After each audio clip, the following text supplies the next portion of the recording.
Today's video is sponsored by Surfshark. In today's world, almost everything we do involves the internet, whether it be online shopping or scrolling through social media feeds. As a victim of identity theft myself, I can tell you firsthand that it's paramount that you protect your personal data in this new age of information. Surfshark makes online privacy simple by hiding your IP address, which protects you from any malicious IP scrapers. It also encrypts your personal information so that no one other than you can access it. When it comes to flight tickets, car rentals, and other accommodations, online businesses sometimes calculate pricing by obtaining specific information about you. Surfshark can help you avoid price discrimination, which is one of my personal favorite functions of this VPN. Surfshark will also put a stop to those annoying targeted ads. I don't know about you, but I have a problem with my information being used to show me ads while I surf the web. Surfshark provides 24/7 customer service to answer any of your questions or concerns. There's also a 30-day money-back guarantee, so it's a low-risk investment. Unlike most other VPN services, Surfshark can be used on as many devices as you like, simultaneously. So no matter what, you're always protected. If you value your privacy like I do, and want to browse the internet safely and securely, go to surfshark.deals/unity and enter the promo code UNITY for 83% off and 1 extra month for free. A link can be found in the description of this video. Surfshark.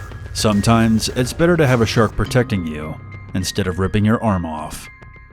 That's not their official slogan, that's just me being funny. But seriously, Surfshark is a great service and you should definitely try it out. Anyways, on to the video.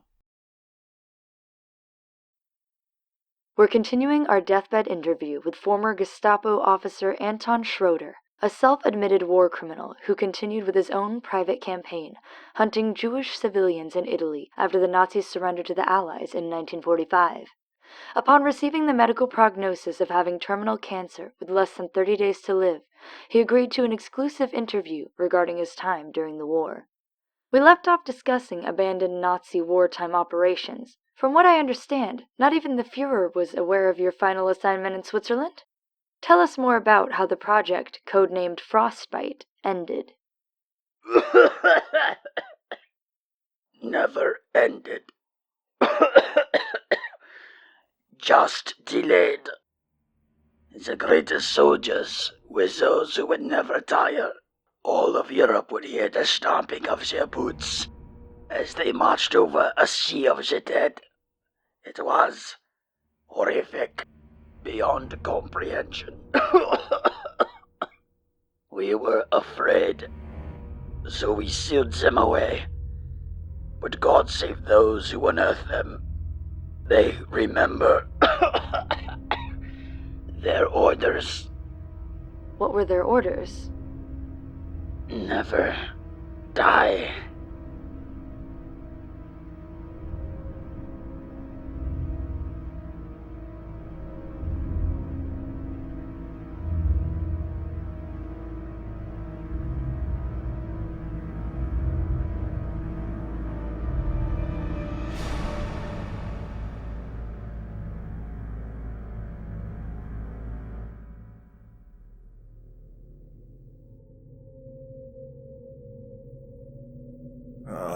Okay. Where am I? Mikhail thought to himself with genuine befuddlement and mild irritation as he plummeted downwards through the night sky, free-falling like despondent sand within a frozen hourglass. As he fell, the frigid air seemed to tear at his exposed flesh with ice-picked claws, seeking to flame alive before the earth had a chance to break him. He couldn't tell which way was up, nor could he tell how far from the ground he had left. How did I get here? He mused as he frantically struggled to breathe, but his lungs weren't able to draw breath.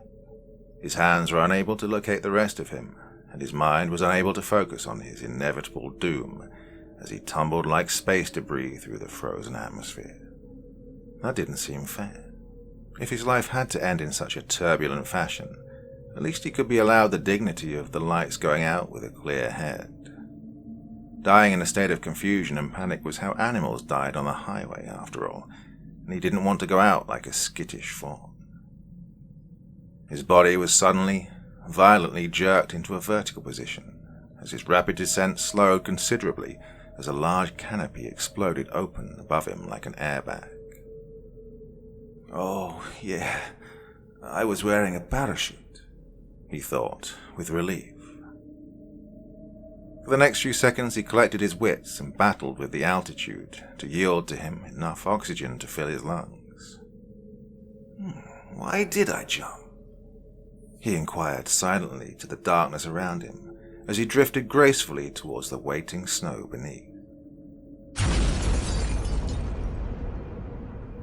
A thunderous explosion in the distance suddenly illuminated the world around him with a harsh orange blast, and he felt a wave of foul-smelling humid air hit him like a demon sneeze.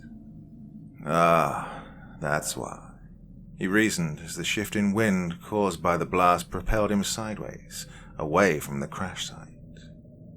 What appeared to be a twin-engine charter plane had just collided into a mountainside not even 2 miles away from where he drifted. As he tried to adjust his position to get a look at the wreckage, he felt a trickle of warm blood leak down his face, navigate through his wiry beard, and drip off the point of his chin. He winced as his hand found the gash above his left ear. He had no recollection of how he'd been blessed with it, but before he could even pause to remember, he heard the rumble of the mountain stirring beneath the smouldering plane remnants. A moment later, he felt, more than heard, the vibration echoing from the slopes. The wall of snow that decorated the rock face like powdered sugar was collapsing. The roar of an avalanche, one of nature's worst indicators that she was displeased and out for blood, reverberated across the land and sky alike. The ground beneath him was becoming a fury of rampaging snow, and his reliable yet unsympathetic parachute continued to gently guide him downwards as if to feed him to it. St. Moritz, Switzerland. Sven conquered the wooden stairs leading to the cocooned bunk room 3 at a time. After roughly shoving the floor hatch open, he hit the lights by reaching across the carpeted floor and flicking the switch on the surge protector and turning on each spotlight positioned over the bunks with a mute blast of blinding illumination like a nuke exploding. He climbed into the room and began banging on the Chinese gong sitting on the chest of drawers beside the tiny statue of Snoopy asleep atop his doghouse. "Everyone up!" Sven called in his booming German foghorn of a voice that seemed to make the building's foundation quake resentfully. "We've got the condor down! Move it!" From each of the bunks a disheveled heap of human misery unfolded themselves from under the blankets and reluctantly made their way into a world of responsibility and urgency. Theo was the first to fully resurrect himself. He slid his glasses up over the bridge of his nose and immediately opened his wardrobe. "How long ago?" he asked, without breaking stride. "Less than 10 minutes. Sven was already halfway back down through the hatch. Passenger plane. No word on how many occupants. Everyone be downstairs in 5. We have lives to save."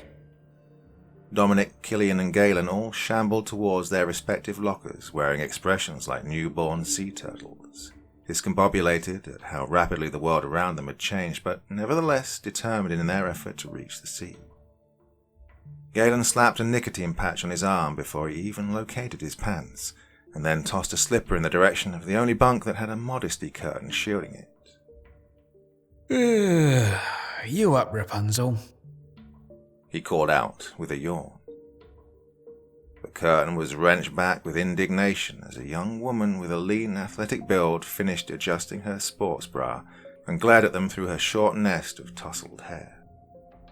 I'm more erect than you'll ever be. Ronya, you charmer. Galen smirked as he buttoned up his shirt. The woman let herself fall forwards onto the carpet and performed 20 rapid push-ups. Unlike the other members of the team who had volunteered to endure rigorous training in order to understand how to survive the frozen tundra of a Swiss winter, Ronya had been forced to do so by necessity. While training for the 2014 Winter Olympics, she and her trainers had been caught in a freak whiteout.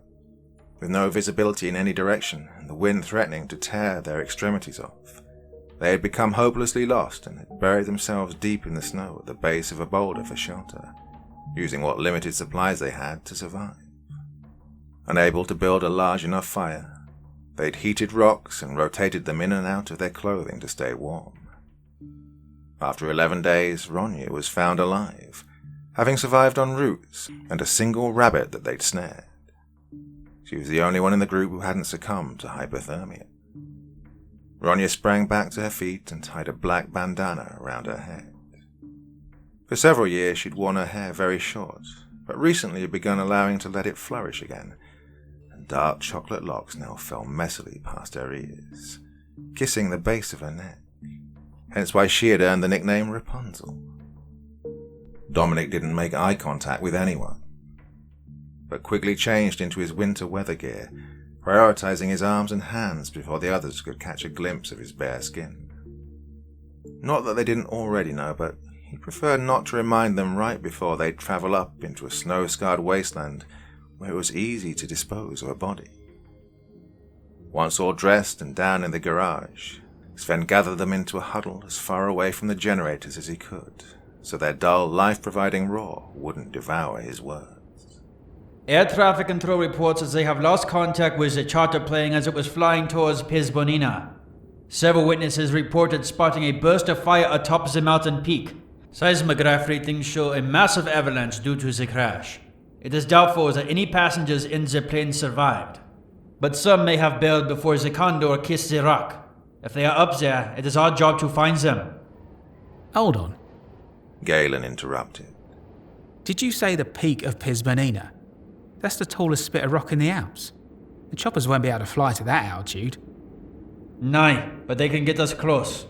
Sven countered as he raised his wrist to check his locator watch. Everyone in sync? Now. As a group, they all set their watches. Pizbonina is only 13 kilometers away, and we are the closest response team. Sven continued. It is our job to light the way for the next wave of responders. The chopper will drop us off on the slopes, and we will begin our ascent. We've all lived through the avalanches and the aftermath. We know the precautions. We are best suited for this. If anyone gets separated, activate the locator beacon on the watch, and we will come for you. Sun will be up in 3 hours. Theo added. Check your lights twice. The wind's going to be savage. Ronya and Galen left the garage first and tossed the team's climbing gear into the back of the Snowcat. Killian, Dominic and Sven followed with the medical supplies, flares and rations. Theo brought up the rear with the radio equipment and ludicrously oversized snow goggles holding his glasses in place. When are you going to switch to contacts? Dominic asked as they all piled into the extended cab. Once they become impossible to lose. Theo replied as he wiped the front of his goggles with a gloved hand. Sven started up the off-road truck and put it into drive, but right before he was able to pull out onto the road, a police car squealed to a stop in front of them, lights flashing. The fuck are you getting pulled over for already? Ronya snapped to Sven from the front seat. Out of the passenger side door tumbled a young woman, who clumsily straightened herself up again and ran towards the front of the Snowcat, arms up and waving hard. Sven would have ignored her if he hadn't recognized the burly officer who emerged from behind the steering wheel. "Hold up, Sven," Officer Kelvin called out, and walked up towards his window. Sven popped his door open. Kind of in a hurry here, Cal. "Heading out to the crash site, I expect." The man adjusted his hood as the paralyzing wind tore at his jacket. Every minute counts. Sven tapped at the steering wheel impatiently. "I have a tag-along for you. She's an archaeology student stationed at the Seismic Research Center." Kelvin gestured towards the young woman. No room for tag-alongs, students or otherwise. Sven started to shut the door. She can hitch a ride up with the daylight responders. Please. The woman climbed up on the caterpillar wheels and knocked at Ronya's window. her panicked German heavily accented with the casual American chirpiness that Sven couldn't stand. "It's important, Sven." Kelvin placed his hand on the truck's door, preventing him from closing it. Ronya rolled down her window. The young woman wore razor-thin eyeglasses, a sterile grey lab coat under a thin blue jacket, and a snow cap with a logo for Munich's football team. It was clear she had dressed in a hurry and was leaning as far into the cab as she could to warm her hands by the heater on the dash. Her skin was the colour of mocha, and she had long stringy hair so black it overwhelmed night sky behind her. American. Hello. She shivered. Her German was clunky at best. Ronya rapidly spoke to her in what little English she knew. The young student let out a big grin of relief that at least one of them could understand her native language. A heat broom under the snow. A hidden cavern opened up after the avalanche. Ronya translated quickly. She's been sent to investigate. Says she knows exactly where it is and there could be survivors hiding there. There's no room in the cab. Sven interjected. I'll sit with the cargo, Dominic volunteered. but she needs warmer clothes. I'll be right back. He opened the door and ran back to the garage. The young woman immediately climbed in and slammed the door. Lola, She held out her hand awkwardly to Killian. thank you for taking me. She said slowly in German. Sven grit his teeth. Do you have any mountain climbing experience? He looked at her in the rear-view mirror. Some She stammered awkwardly. have climbed Pisbuin. Will stay in your shadow. He rolled his eyes at her poor sentence structure and turned back to Kelvin. I can't be responsible for her safety if she slows us down. I wouldn't be here if it wasn't high priority, Sven. If there's anything of archaeological significance in that cave, the Institute wants to be able to say they were the first to reach it. Something up there is giving off a heat signal. It's better we find out what it is quickly. Kelvin turned to look back at Dominic as he returned from the garage carrying 2 more layers of jackets for Lola. How's the goose stepper been behaving? He's been fine, Cal. Sven said impatiently as Dominic climbed into the cargo area. We have a chopper to catch. Don't turn your back on him, especially with the American here. Don't forget what he did to that Pakistani woman. That was a long time ago. We've got to move. Sven slammed the door and floored the snowcat around the police car and out onto the main road, the treads throwing wet slush high up behind them like white ash from the heart of a raging incinerator.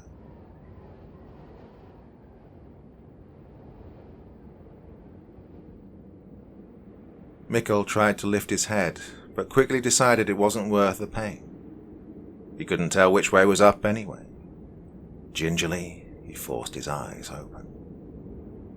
The snow in front of his face was stained every shade of red with his blood, and he could make out some of his own teeth sprinkled throughout the mess like crackers in tomato soup. He took a mental reading of his physical condition. He could feel his lower body, which meant his spine was intact, and he could take a deep breath without choking, which meant his lungs hadn't been punctured.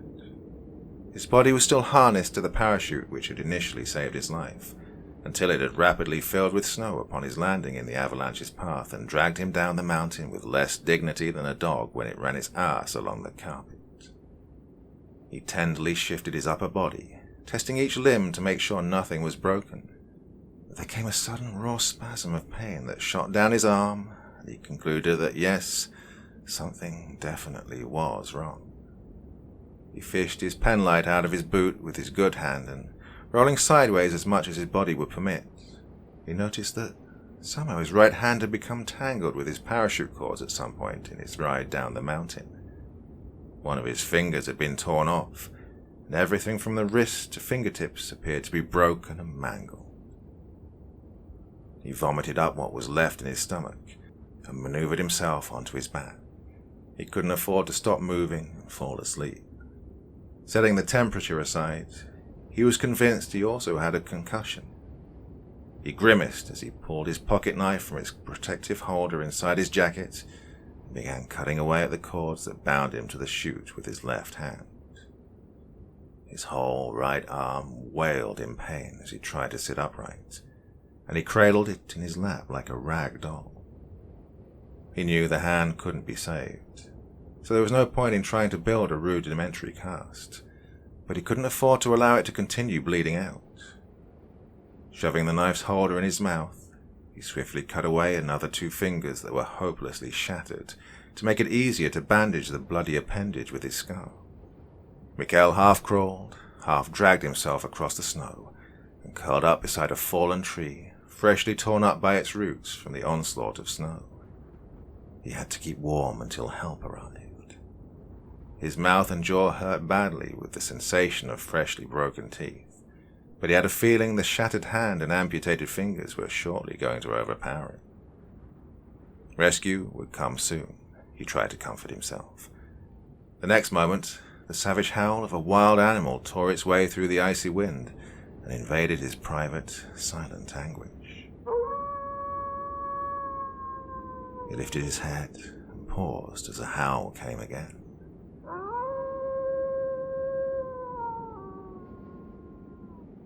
Something had caught the scent of his blood, and he'd be damned if he was going to allow them to locate the source.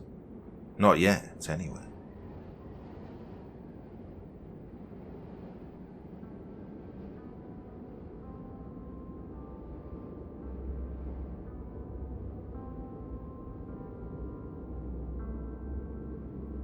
Galen and Ronya forged a path ahead up the treacherous slope through the rocky frozen wasteland that was the shoulder of Pizbernina.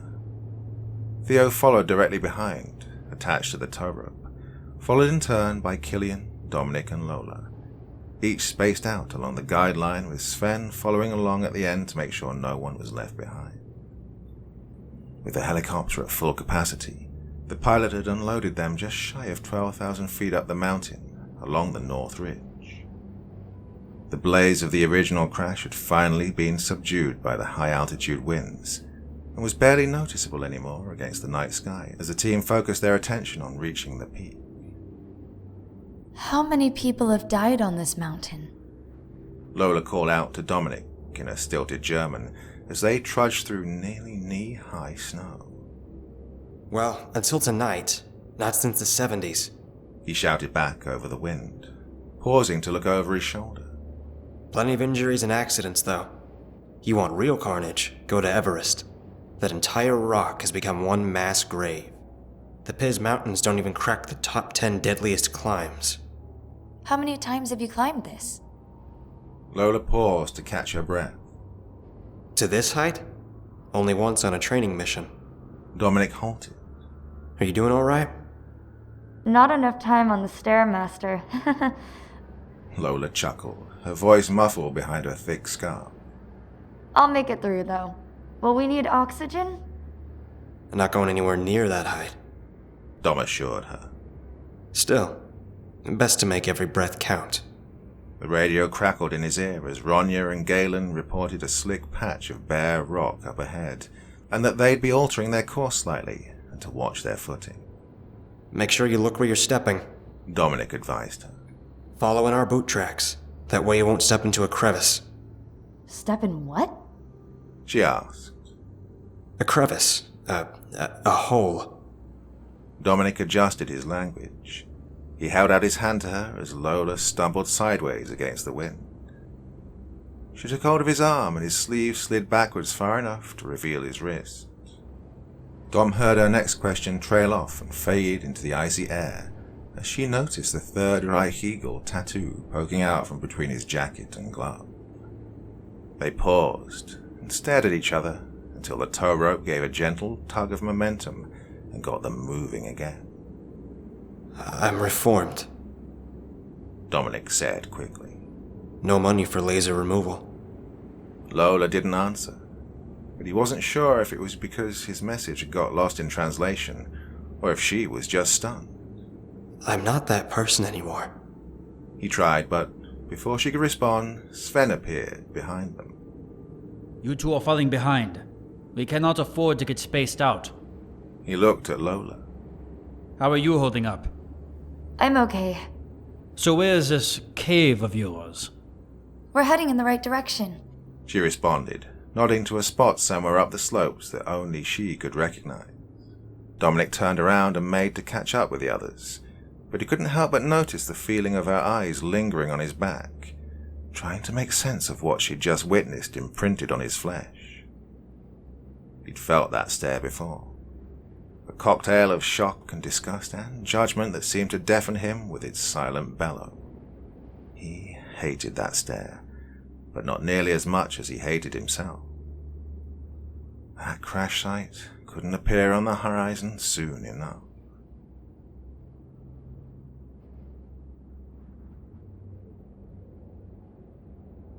Up at Spear Point, Galen and Ronya trudged stoically forward, choosing their steps delicately, one careful footfall at a time. It wasn't only their lives that depended on sure footing, but the lives of every member of their team that followed on the tow rope. Ronya paused and adjusted her goggles as she caught sight of something in the snow ahead of her. You seeing that? She called over to Galen. Even though he was only a few feet away, the wind wouldn't allow them to communicate unless they screamed at each other like they were in marriage counseling. Yes. Galen responded and squatted down to examine the imprints in the snow. Are those actually tracks? Fresh tracks? Ronya asked. Looks like.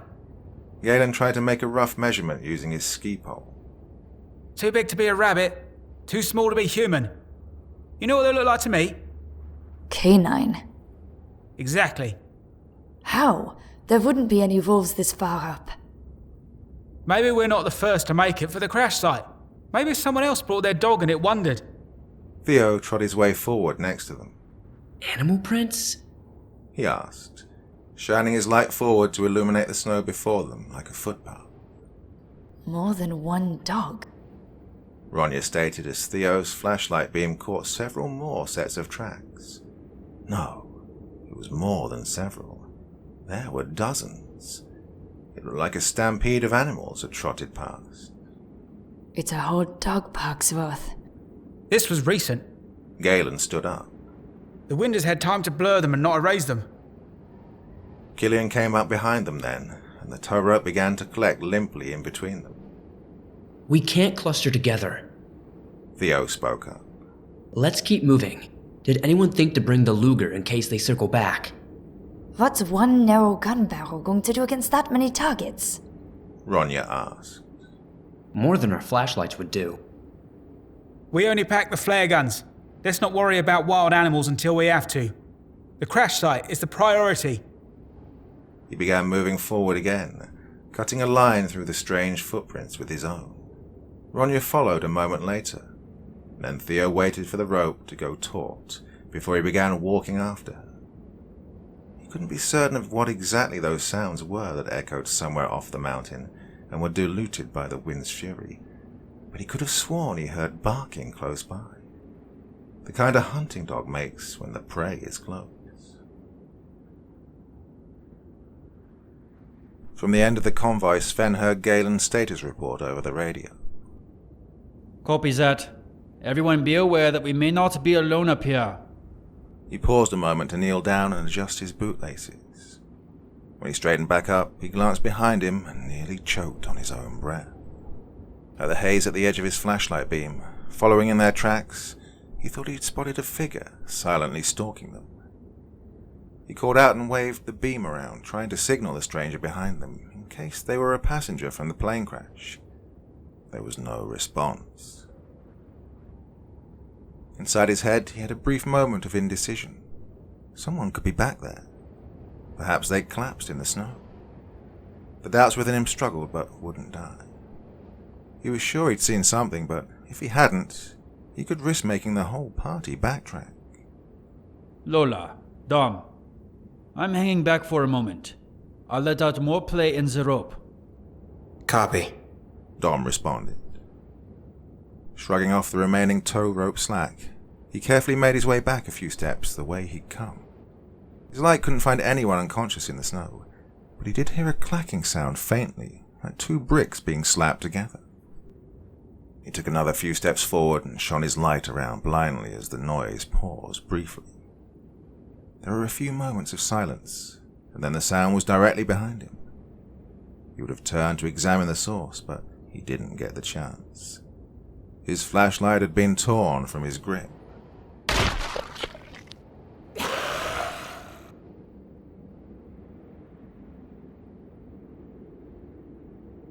I can see the crash site. Galen reported from the front. The sun was finally making a shy appearance, and he could see a clear path to the smoking rubble, perhaps only a half-mile away further up the slope. I can't see any movement. Sven, you copy? We're nearly there. Lola spoke up via the radio. I hate to interrupt, but the cave is maybe 100 or so meters to our left. Galen and Ronja paused their climbing, waiting for Sven to answer, but no reply came. I can do it. Dominic offered. No, I will. Ronja volunteered. In case there's climbing required, I'm the best option. That sound good, boss? She asked Sven via a headset again. No response came. Ronja unhooked herself from the tow line. Keep going. She slapped Galen on the back. Something's up with Sven's radio. I'll figure it out. She waited patiently as Theo, Killian, and Dominic all trudged past her as they continued their way towards the crash.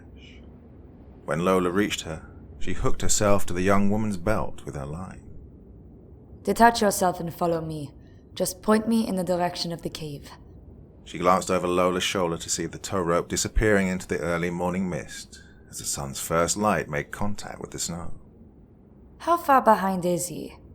Ronja asked the tag-along. Lola shrugged. He said he was hanging back. Ronja rolled her eyes. She couldn't afford the time to wait for him to finish his shit squad and catch up. She wanted to get to the alleged heat source as soon as she could so she could regroup with the others. Lola detached herself and the rope fell limply to the snow, the slack being dragged forward by the momentum of the others. Let's go, Michelle Obama.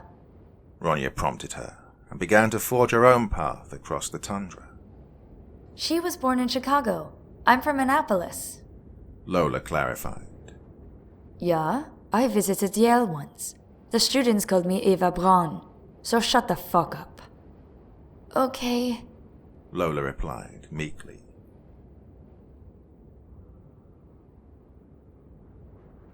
Dominic climbed up onto the shelf of rock and Killian helped him to his feet. Nearly there. Galen reported. From their vantage point they could clearly see the charred remains of the rear of the plane. The tail was propped up sideways at an angle, sticking up out of a fresh crater of dirt and rock like a cigarette butt in an ashtray. Theo, best place a call to headquarters and give them a status update. If we can't find anyone, we can call off the second team before they even start climbing. Theo sat down and began to fiddle with the radio when a muffled scream came from the direction of the wreckage. Holy shit, we have a live one. Galen cried out. Let's move. Dom, you wait here for Sven. Galen, Theo, and Killian began to furiously climb hand over foot towards the plane before Dom could respond. Sven, come in. You hear me? We may have survivors up here. Dominic spoke into his headset. Their team leader didn't reply.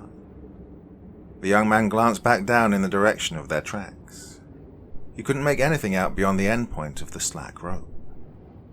He felt an impact deep in his gut, like he'd been impaled. Oh, fuck. No. He frantically began tugging on the rope, reeling it in desperately. There was no resistance whatsoever, so he knew what he was going to find before it reached him. The end of the rope appeared before him, coated in a dark stain of frozen blood. The end sheared clean off, as if it had been chewed through.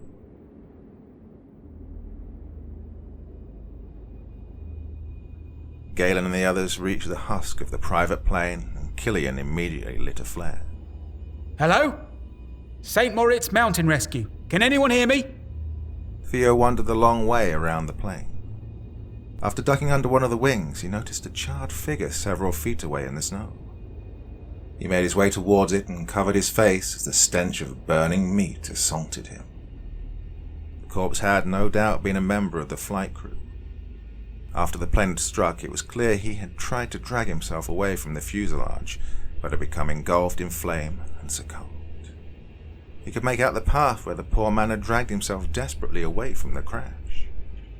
One dead here. He called out.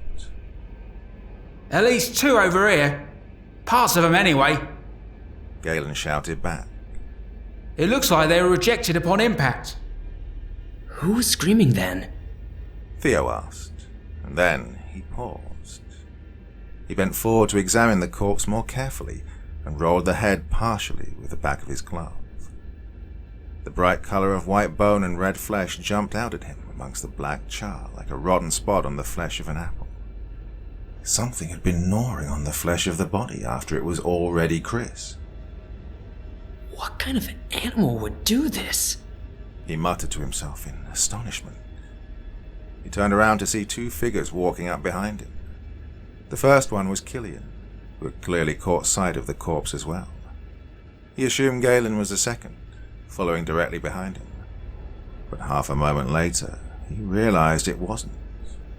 It was something else entirely. He made to cry out, but knew as he drew breath in, it was already too late. The thing grabbed Killian from behind, wailing in that same inhuman pitch as the scream they'd heard from the path below.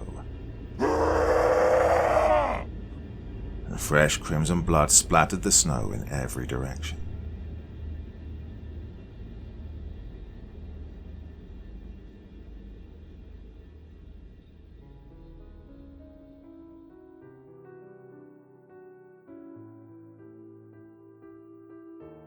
Fascinating. Lola's voice echoed as she carefully stepped over the lip of collapsed rock and snow and entered the cave. She lit her flashlight and grinned from ear to ear. Look! She shrieked in pure, unblemished joy and excitement. What? Ronya asked as she stepped into the cavern behind the younger woman. It wasn't the sensation of a warm breeze that made her gasp. It wasn't even the sound of a distant generator running. It was the sheer size of the thing that sat before them. Her jaw fell open, and for several seconds she couldn't find the words to convey the maelstrom of emotions that were tearing through her conscious thoughts. It's incredible! Lola cried out as she approached the massive thing and removed her glove to place the back of her fingers gingerly on the metal exterior. What is it? A submarine? Ronya tore her goggles off her face, as if they were in some way responsible for creating what they'd found. The thing in front of them certainly resembled a submarine in shape and size. It was a long cylindrical tube, but unlike a submarine, it had no platform sail resting anywhere upon its roof, no signs of any periscopes or radio antennae, and after shining her light as far back into the cave as she could, no rudders or propeller. Lola was marching back and forth along its side, examining the hull for any type of opening. It definitely shares the same type of design, but this thing would sink like a cinder block underwater. It was clearly meant to be stationary. How could anyone have moved it up here? Ronya asked in astonishment as she danced her flashlight beam up and down the exterior. From what she could see, the roof of the craft had less than a foot of breathing room between itself and the cavern's low ceiling. Maybe it was built here. Lola shrugged. But what is it? A bunker of some kind? Like a bomb shelter? I doubt it. You don't assemble a bomb shelter high up a mountain where fighters can target it easily. This looks like it was meant to keep something inside. Like a prison? Ronya glanced at her companion. Not sure. Let's find out. Her footsteps reverberated through the darkness as she walked deeper into the cave. It's definitely giving off heat. She added, almost absent-mindedly. There's an engine of some kind running inside. You can hear it, like a furnace in an empty basement. Ronya paused as she thought she heard a shuffling sound behind her at the entrance of the cave. She turned around to examine the path they'd followed in. Do you see an entrance anywhere?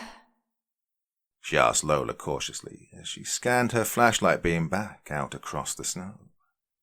Yes! Lola called back in excitement. There's a hatch here, but I don't see a way to open it. Try. Ronya stated bluntly, suddenly backing away from the entrance as her light reflected several sets of glowing eyes staring at the women out in the frozen air. Why? What's wrong? Lola paused and glanced back over to the mountaineer, and her breath caught in her throat as several nightmarish, ravenous dogs steadily advanced on them, fangs bared. Her first impression of them was that they had all been furiously fighting with each other and were about to collapse. Their fur was falling off the flesh of their insides, like they were shedding their skin, and some of them had exposed bone visible through the open sores on their hides. One was dragging its entrails behind itself, as though it was a discarded leash. The fuck? Ronya pulled out her flare gun.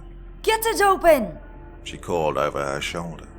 Lola grabbed at the hatch and tried to force it open, but she didn't know if it opened upwards or downwards, and she had no idea where to concentrate her strength.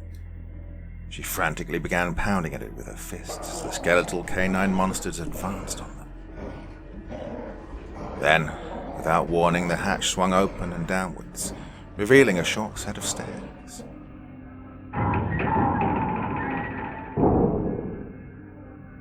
A bearded man with his arm in a makeshift sling poked his head out and called to them. "Get in! Quick!" Lola sprinted up the stairs and into the metal bunker, as Ronya fired a flare directly into the open maw of the nearest dog and shot after her. As fire began to erupt from beneath its teeth, it sprang at her, its claws raking at the back of her jacket as she shot up the ramp, and the stranger hurled a length of pipe at the animal. He slammed his fist against a control panel, and the hatch retracted itself, wailing and squeaking like an ancient elevator.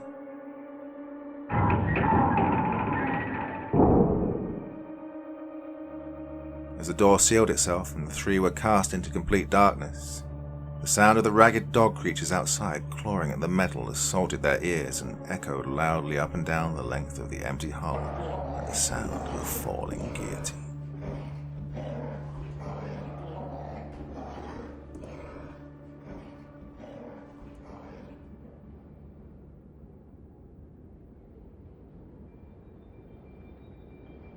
Theo and Galen shot down the side of the mountain and nearly collided with Dominic as he tried to explain that Sven was gone. Run! Galen screamed as the three figures appeared above them, staring down towards them with the eyes of three enraged Old Testament gods. Holy shit! Dominic wailed as he dropped the rope and sprinted after his friends. Where's Killian? Fucking run! Galen shouted back as he half-dragged, half-carried Theo. Dominic put all his effort into running downwards through the close to knee-deep snow without losing his balance. The figures he'd just seen, had they even been human? He'd seen more humanity in the eyes of scavengers tearing up roadkill on the side of the highway. Their flesh had been a fleshly grey colour, and each of their mouths had been agape with teeth bared as though they were sharks emerging from the depths to ensnare their prey. Their uniforms had been solid black, except for the middle figure, who appeared to have been splattered with a blood-red colour as well, from its nose down past its chest. It was at that point Dominic noticed the faint spots of blood in the snow in front of him being shed by the fleeing Theo, who was clinging to a wound on his arm as he staggered down the mountain, leaning upon Galen for support. Dom didn't pause to turn behind him to check and see if the three spectres were following. He just shed his backpack and continued to plow his way down through the snow as if the mountain was crumbling. He slid sideways when his foot hit a slick stone, and suddenly he was tumbling forward, rolling down the path uncontrollably like a cross-legged skier. He felt himself strike Theo and Galen, and the two lost their balance and collapsed backwards on top of him. Dominic wiped the ice from his eyes and tried to scramble out from underneath his friends. He heard Theo gasp in sudden terror as he blindly tried to find his feet again. Dom froze as another figure appeared in the snow in front of them, trudging up the mountain with its shirt torn open, like the cold had no effect upon it. He felt his stomach seize as he realized this figure too was covered in fresh blood, up and down the length of its forearms and dripping freely down its lower jaw.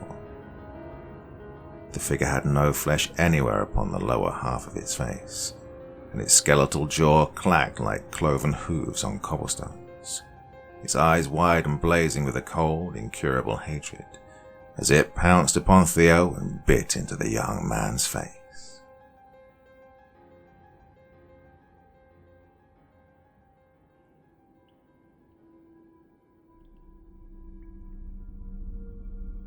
The first thing Lola became aware of after the hatch slammed shut and they were pitched into darkness was the horrific smell. The potent, sickly rotten meat and bile stench that assaulted her senses was so intense she immediately started gagging, as if the odor had solidified and stuck in her throat. Christ! Ronya coughed. What the fuck are we swimming in?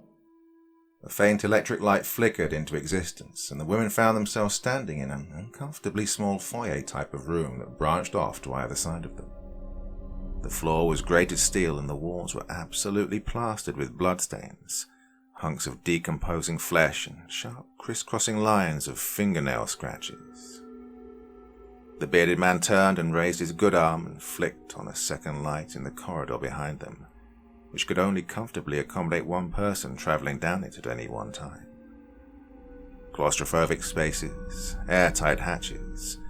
It really was like a submarine, Lola concluded. I'm sorry about that, the man spoke in a haggard voice. The generator barely has enough power to operate the lights and the hatch mechanism at the same time. I heard you two outside and had to kill the switches to open the door. Ronya instinctively put herself between Lola and the stranger. Okay, and who are you? Are you from the plane crash? The man began walking away from them and down the corridor as he responded. Yes, I bailed before it hit the mountain. I was carried down the slope.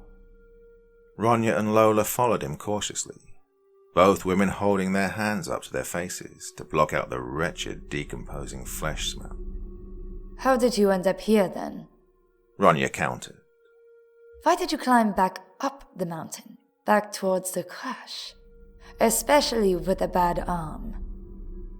Those things were hunting me, he responded as they entered what appeared to be some kind of assembly room, where there were tables and metal benches. A single candle had been lit and several blankets had been removed from overhead compartments and spread out across the floor. They look like Dobermans to me, but they're clearly more than that. He sat down upon one of the benches and fiddled with the control panel by the candlelight. They can't see very well, but the smell of blood brings them right to you. I think the avalanche triggered something on this vessel. Kick-started it like a defibrillator would a heartbeat and released them out into the cave. They must have dug their way out from there, and then the others followed. Hey! Ronya slapped the control panel to get his attention. Slow down! You didn't answer my first question. Who are you? How many were on that plane, and where was it headed? The man sighed and turned around to face her with an exasperated expression. Is that information really more relevant than the situation we're in now? Maybe not, but I'll decide. Ronya glowered back at him. Your plane caused this mess and risked the life of my team by dragging us up here. Your German is decent, but you're definitely not from around here, so where the fuck were you going? The man's good hand slowly, lightly subconsciously, drifted over and hid itself in his jacket pocket defensively, and for the first time Lola was concerned the man may have been armed. My name is Mikkel. I'm from Denmark. There were 6 of us on the plane, 4 passengers, 2 pilots. We were flying from Zurich to Edolo to a rendezvous with my business partners. You chartered an Eclipse to fly you over the Alps? Ronya reeled in disbelief. No way whatever you were doing was legitimate. Mikkel ignored her interruption. There was a dispute aboard the flight. A few shots were fired, and when I bailed, everyone else on board was dead or dying. Now, can we please focus on those things out there? I need to contact my team. Ronya responded dismissively. I'm not going to be able to get a signal in here. Your team is already dead, Mikkel said with the sensitivity of a snapping turtle. The fuck did you just say? Ronya grabbed the man by his bad shoulder and slammed him against the metal wall. As he winced in pain, Lola intervened. Wait a minute. You said before that the others followed the dogs out of this cave. What did you mean? You haven't seen them? Mikkel hissed, and Ronya dug her fingers into the meat of his damaged arm. Need to show you something then. Ronya! Lola cried out, and the older woman reluctantly released him with more spite in her actions than grace.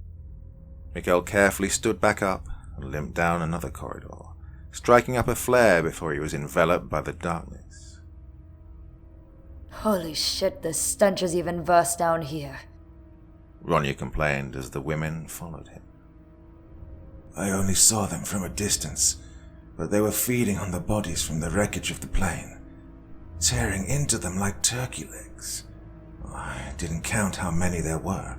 I didn't have time. Lola noticed they'd entered a longer corridor with what appeared to be metal coffins of some sort with glass lids lining the walls on both sides. Most were open, naturally, while several others appeared broken open. Mikkel stopped about halfway down the row and lowered the flare. This is what I saw. Lola screamed and nearly fell backwards as the thing leered up at them.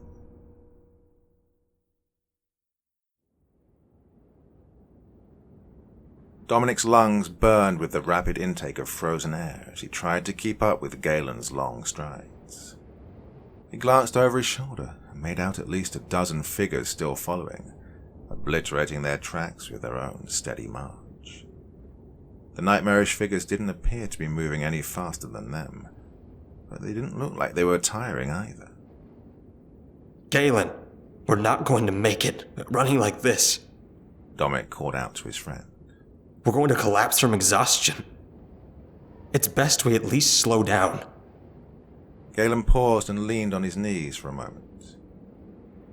There's no way to make contact with the base. Theo dropped the radio up at the crash site.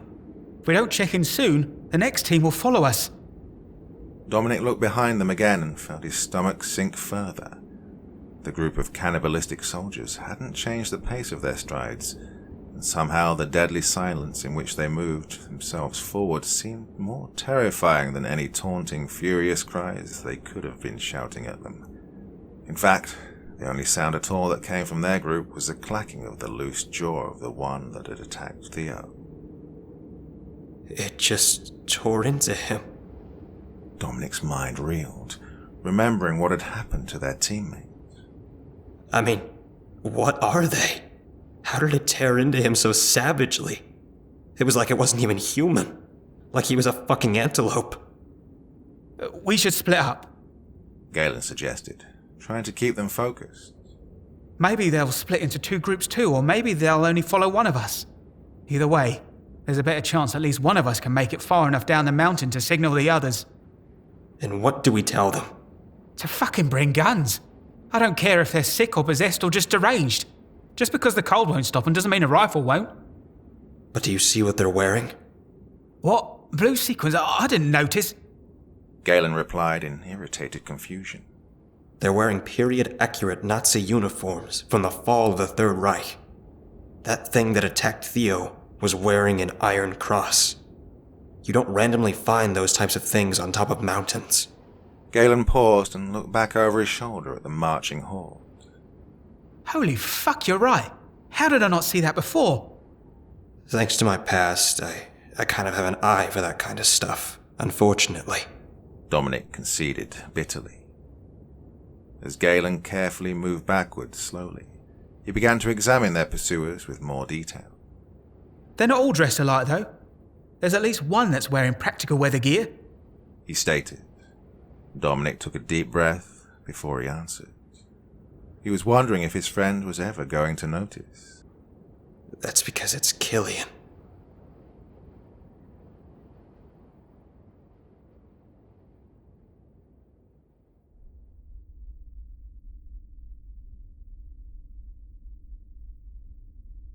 Back in the close quarters of the steel bunker, Ronya and Lola sat on an abandoned cot as the creature continued to thrash in its container across the room. Mikhail leaned against the bulkhead as he interjected his words between the furious screams. A few years ago, there was a tabloid interview with one of the last surviving World War II German officers, Anton Schroeder. He stated that during the final stages of the war, when defeat was imminent, they initiated a contingency plan where soldiers still loyal to the cause could volunteer, in his words, to be immortalized, and to restart the war when the dust had settled. He turned and looked at the figure in the glass cylinder. I doubt this is exactly what was meant to happen, but it seems to validate his story. My guess is that this thing was supposed to incubate the soldiers for a time, placing them in stasis, but something malfunctioned and the power died, and they were released early from their pods. Clearly they've been pacing around inside here for a while, clawing the walls, biting at each other, looking for a way out. When my plane hit, I think the reverberation was enough to kick some lights back on and grease the doors. Bullshit. 50 or so shambling soldiers at the peak of a fucking mountain wouldn't restart another world war in Europe. He implied there were factions scattered in clusters all across the continent. But in this instance, I get the impression 50 would be all they would need. Why? Because the objective wasn't to kill, but to recruit. To grow in number, somehow. Switzerland was neutral during the Second World War.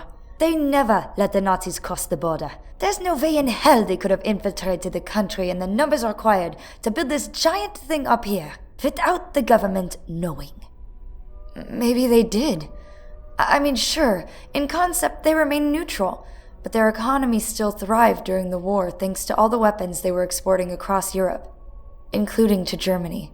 And it's no secret that the Swiss and the Germans had a cozy banking relationship. We can save the political arguments for when we're safely off this rock.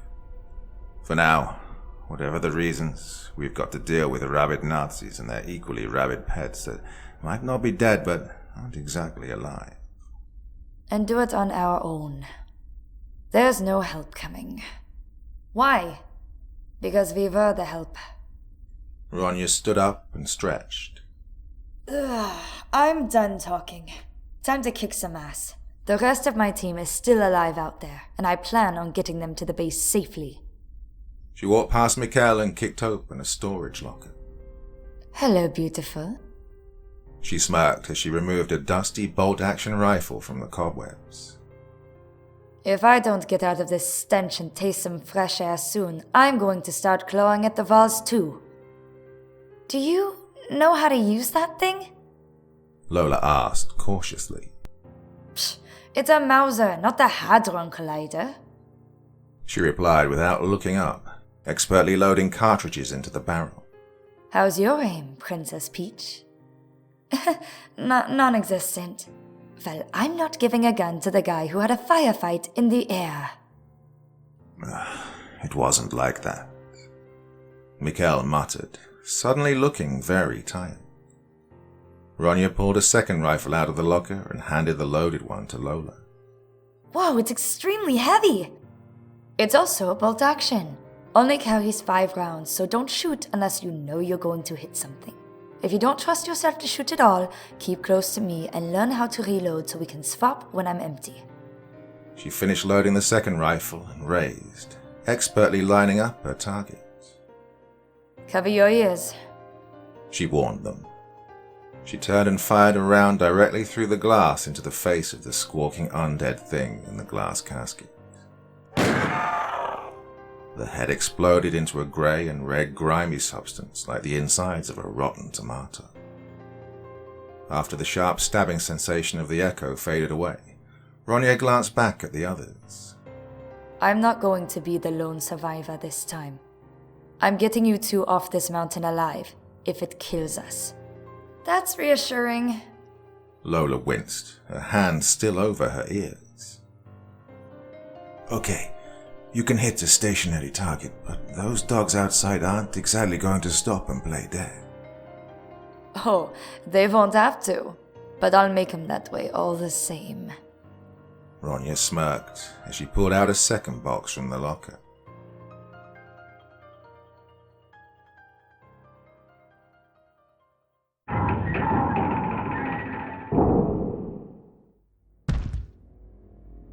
The door on the metal bunker cracked open and the blood-splattered body was dumped outside onto the stone floor with a pulpy splat.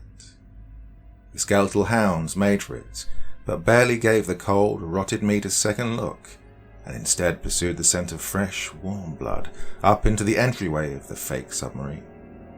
The dogs bounded down the narrow corridor, careening off the walls as they chased the figure through the shadows, snarling and striking out with their fangs until a bulkhead door was shut before them, trapping them in. Undeterred, they leapt up at the door, hacking at it with broken teeth, climbing over each other to each have their say in how the steel door should suffer from separating them from their prey. One of the hounds nudged a cylindrical object with its paw, and barely noticed the hissing sound that emitted from it before it exploded, tearing the creatures apart in the small space. Back outside at the nose of the sub, Lola and Mikkel sealed the small emergency hatch as Ronya pulled the pin on a second ancient grenade. Fetch this, motherfuckers. She lobbed the explosive cylinder back inside the cave entrance and slung the rifle over her shoulder, moving quickly to catch up to the other two.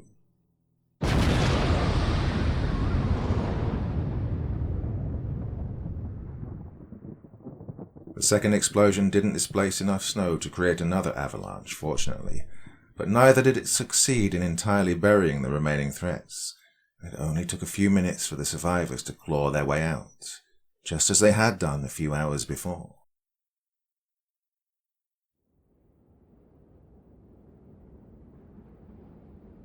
How could that be Killian? Galen asked in morbid fascination. I saw them tear into him by the plane. How could he be walking upright? The same way the rest of them can. Dom replied. He glanced down the mountainside and noticed how the path they'd forged upon their journey to the peak had begun to maneuver upwards at a steeper angle, meaning they had gravity on their side on the way down. Galen, the path ahead bottlenecks as it gets steeper. I don't think they're smart enough to walk in single file. The two men cautiously navigated their way down the path and took up a position about halfway down the incline. Galen tore off his belt and wrapped it around his knuckles, buckle side out. Dominic pulled his miniature pickaxes from the back of his boots. They were only meant to steady his feet while descending or climbing an icy path, and in his hands they barely looked effective enough to cut into a wedding cake. But they were what he had, and they had to be good enough. Christ, I could use a cigarette. Galen smirked as the first shambling Gestapo shell of a man placed his foot on the descending path. I was just thinking, it's a radicalized group of brainwashed individuals with little to no humanity who hatefully tear into you and infect your mind, resulting in you becoming acclaimed to their ways and welcoming you into their narrow-minded ranks. I fucking hate metaphors. Dominic spat. Fucking A, man. Galen chuckled. The second and third soldier shoved the first one forward, and it fell over onto its back, sailing right past both men as it thrashed its way down the slope. Galen connected his belted fist with the second one as it reached for him and knocked it sideways, causing it to lose its footing. Don't overdo it. Dom cried out. Hold your ground. Don't slip. Two more of the cannibalistic freaks tripped and slid downwards past them, furiously reaching for them as if enraged by the mountain's betrayal. Galen socked two more as they came closer, causing them both to stagger. but the build-up behind them was suddenly too great, and 5 or 6 of them fell forward down the path and fell directly onto Galen, dragging him down with them. Dom shakily tried to stand his ground as another came at him, teeth bared and eyes wide. And he struck out with his miniature axes towards the thing's eyes. He suddenly felt the grip of hands around his ankle, and the weight of one of them as it clung desperately, trying to prevent its fall, tugging him down with him. Dom kicked out at it with his other foot, but the ice took him. With a cascade of loose snow, the young man began sliding down the mountainside with the screeching creature still attached to him. Galen fought to regain his balance, and felt the creatures attempting to bite into him all over through his thick clothing. He threw fists and elbows in every direction, determined to take as many of them with him as he could. Then he froze. The mangled face of his friend Killian, eyes gone and throat open, a flap of skin hanging loosely from his cheek, leered down at him as it made to bite into his face. He couldn't process what was happening, and for a solid few moments was completely unable to react. Then the head of the corpse puppet exploded, and the echo of a gunshot reverberated across the mountainside. Get up, you idiot! Ronya yelled at him as she pulled the bolt back on her rifle and chambered another round. She fired a second shot, and another one of the creatures fell sideways, a hole blown through the base of its neck. Galen grabbed the body of a fallen German as it scrambled to right itself, and he forced himself up upon its back and drove his fist down directly into the back of its head, shattering its teeth against the ice.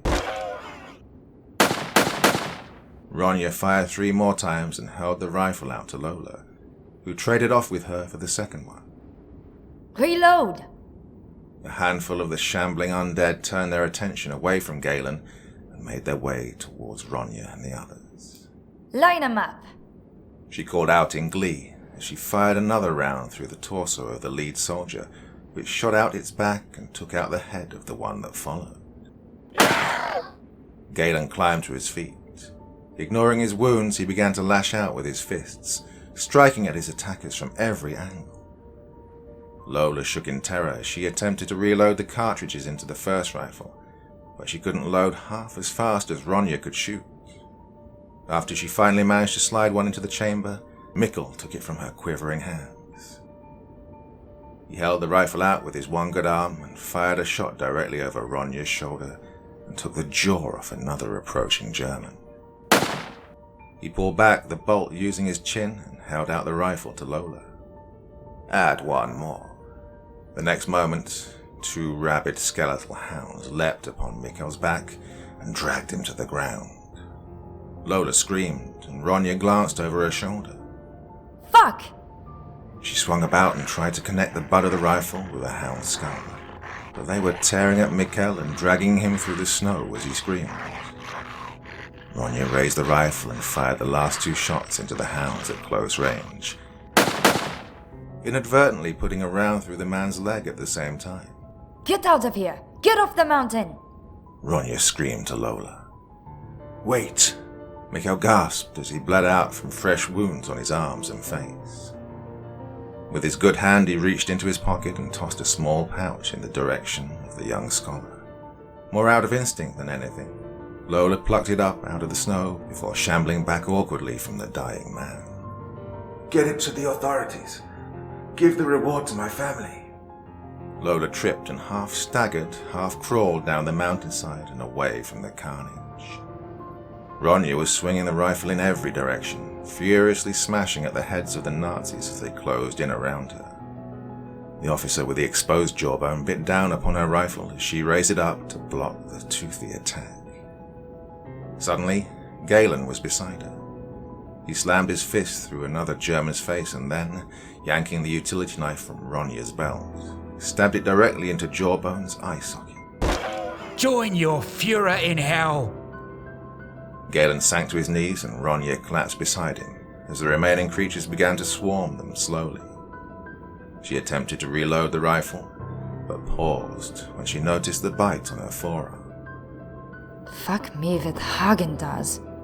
She muttered as she tossed the rifle aside. I would, but we don't have time.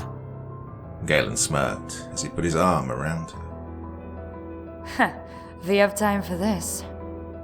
Ronya pulled a crumpled pack of cigarettes from her back pocket and held them out to her friend. You're a fucking angel. Well, hopefully in a few minutes. She smirked as she lit them both up.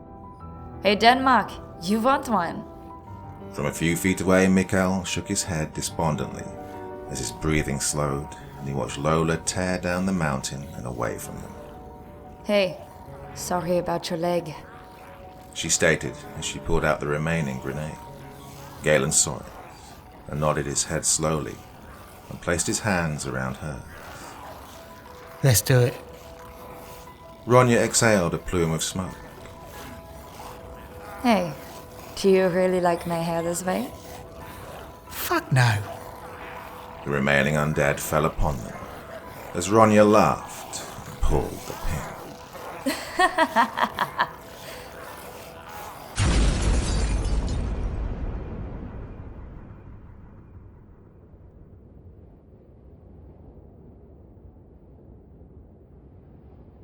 Lola screamed as the blast wave knocked her forward and fresh snow overwhelmed her, carrying her further down the mountain.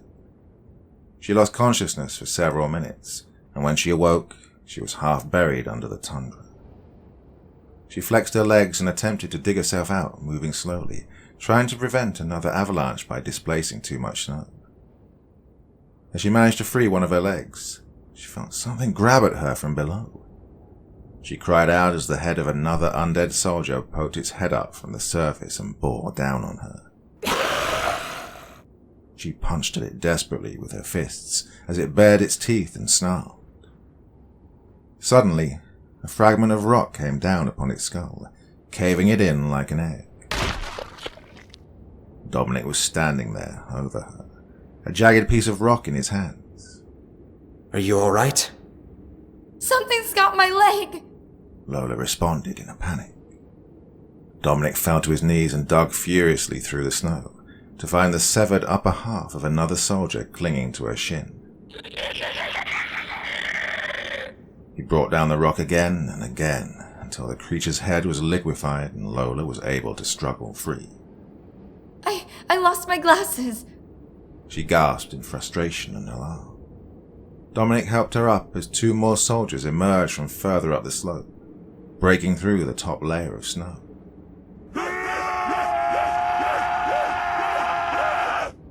Wait here, Dominic instructed her. He stomped back up the slope and watched as the iron crosses attached to the military uniforms caught the sunlight as they started to stand.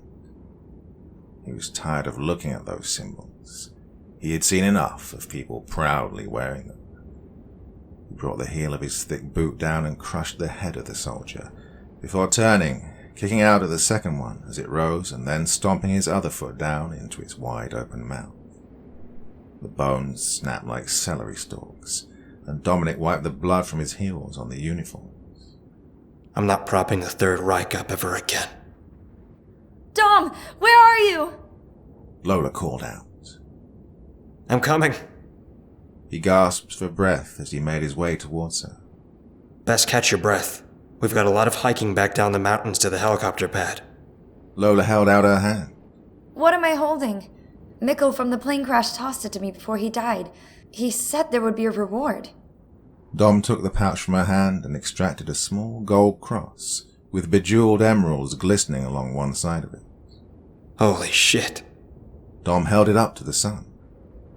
I've read about this. This looks like... what's his name? Tucker's cross. Found off the coast of Bermuda in a shipwreck back in the 50s. This was stolen from a museum, but the curators replaced it with a fake one, so no one would ever know. Really? Mikkel must have stolen it back from the thieves. Or was one of the thieves himself? Dom suggested. He said he wanted the reward to go to his family. How much is it worth? More than anything else that's ever been pulled from the sea. Dominic stated. You mean to tell me this is the thing that brought us all up here and released the sleepwalking Nazis? Lola shivered. I guess. Can we get moving? I'm extremely cold. Dominic paused and for half a moment considered his options. He knew another way safely off of the mountain. He could leave the city, get the reward for this cross, and disappear. Everyone would assume he'd died with his team. He would have the money to get his tattoos removed, and under a new identity he would never have to worry about people judging him about his racist past ever again. But he'd have to abandon Lola. He could easily do it. Without her glasses, she was practically blind up here. She would never find her way back down before she froze. Dom?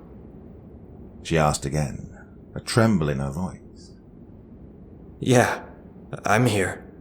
He sighed as he handed the cross back to her. Put that back in your pocket. Come on, put your arm around me. I'll get you to the base camp safely. After a quarter of an hour, Dominic paused as he and Lola slowly made their way downhill through the thick snow. There was a team of people on their way up, following their path from the early morning. They're only a few more minutes away. Dom grinned. Come on, the finish line's in sight. Lola didn't answer. Hey, are you alright? Dominic asked as he turned to her. Holy fuck! Lola snarled as she bared her teeth and lunged at him. The young man cried out as he wrapped his hands around her neck in a desperate attempt to keep her at bay. For the first time he noticed the blood flowing from a wound on her calf. Dominic grappled with Lola, trying to keep his balance and shove the younger girl away from him. If he fell over backwards in the snow and she fell on top of him, it was all over. He closed his hands around her windpipe in desperation, but the lack of oxygen didn't seem to affect her ability to fight back and bite at him. Dominic kicked out and knocked one of her legs out from under her and forced her to her knees. He was almost able to knock her sideways and away from him when the crack of a rifle sounded from further down the slope.